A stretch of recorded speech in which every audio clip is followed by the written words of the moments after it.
우리는 큰 주제로 성도의 변화에 대해서 말씀을 나누고 있습니다. 우리는 지식적인 믿음에서 실천하는 삶에 대해서 나누고 있습니다.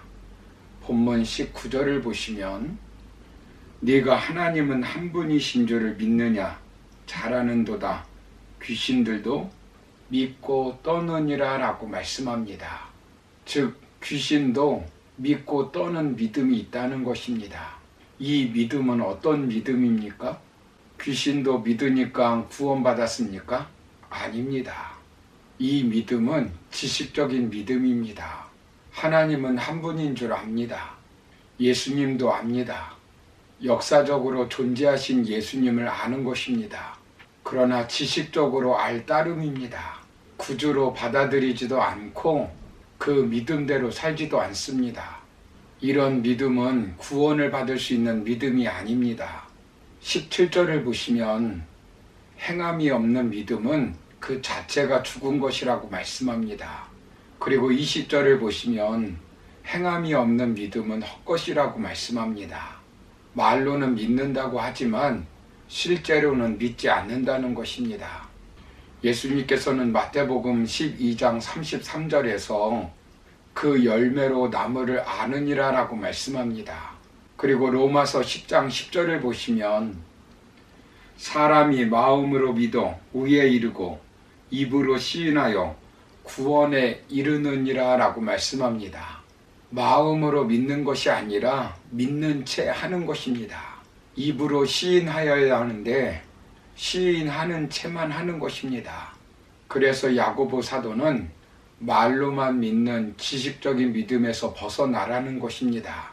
우리는 지식적인 믿음에서 행함이 있는 믿음으로 변화되어야 합니다. 그렇다면 우리가 참 믿음, 행함이 있는 믿음을 가지게 되면 우리에게 주어지는 복, 하나님의 보장이 무엇이겠습니까? 먼저 지난 시간에 살펴본 것은 우리에게 구원의 유익이 있다라고 말씀드렸습니다. 두 번째로 우리가 오늘 살펴볼 것은 행함 있는 믿음을 가진 우리를 통해 다른 사람에게 유익을 줍니다.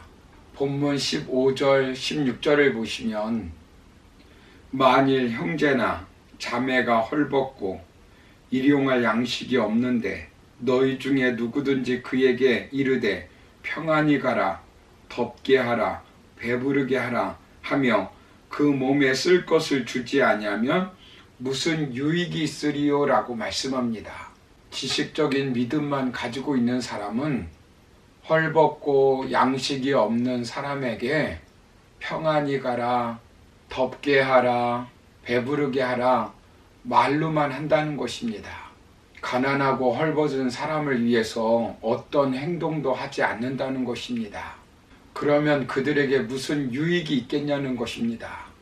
행함이 없는 믿음은 생명력이 없습니다. 생명력이 없기 때문에 자신뿐만 아니라 다른 사람들에게 영향력을 끼칠 수가 없는 것입니다. 역설적으로 참 믿음을 가지면 생명력 있는 믿음을 통하여 어려운 사람들에게 실제적으로 유익을 준다는 것입니다. 우리가 행함 있는 믿음을 가지게 되면 다른 사람들이 우리를 통하여 유익을 받습니다. 아들, 딸들이 유익을 받습니다. 남편과 아내가 유익을 받습니다. 시어머니와 며느리가 유익을 받습니다. 이웃들이, 나라가 유익을 받습니다. 세상이 더 살맛나는 세상으로 변화됩니다. 좋은 세상, 아름다운 세상이 되는 것입니다. 이 땅에 하나님의 나라가 이루어지는 것입니다. 행함 있는 믿음을 가진 중풍병자들의 친구들을 보십시오. 친구가 병들었습니다. 걷지를 못합니다. 중풍병에 걸렸습니다. 그들은 예수님께 나가야 병을 고칠 수 있다고 말합니다. 그리고 그들은 말만 하지 않고 그를 데리고 예수님께 갑니다. 사람이 너무 많아서 예수님께 접근할 수가 없습니다. 그러자 그들은 어떻게 합니까? 지붕에 올라가 지붕에서 친구를 내렸습니다. 그때 예수님이 무엇이라고 말씀합니까? 마태복음 9장 2절을 보시면 침상에 누운 중풍병자를 사람들이 데리고 오거늘 예수께서 저희의 믿음을 보시고 중풍병자에게 이르시되 소자야 안심하라 내 죄사함을 받았느니라 라고 말씀합니다.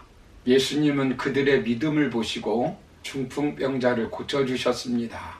기도의 능력만 알고 기도를 하지 않으면 다른 사람에게 유익을 주지 못합니다. 하나님의 대사라고 하는 책이 있습니다. 6년 반 동안 주중 대사로 활동하였던 김하진 장로님의 기도 행전입니다. 전 통일부 장관을 지내신 분이십니다.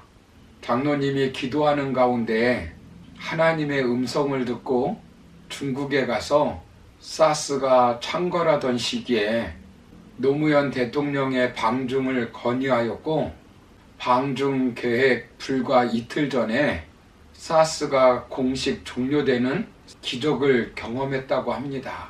북한의 고위 간부였던 황장엽 씨가 망명 신청을 했을 때 점퍼 차림으로 은밀하게 35일 동안을 다니면서 망명할 수 있도록 길을 만들어 주었다고 합니다.